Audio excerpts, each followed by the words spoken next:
Praise the Lord, brothers and sisters. Today I brought a wonderful word from the Bible, which is from John chapter 3, verses 16. John chapter 3, verses 16. Here it says, I will read for you.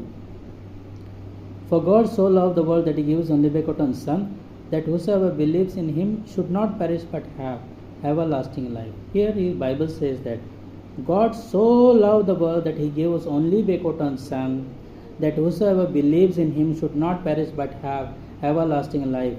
God loved the human beings so much that He gave His only begotten Son, that is Jesus Christ, as a sacrifice for our sin, so that through Him, through believing in Him, in Jesus Christ, we will have the eternal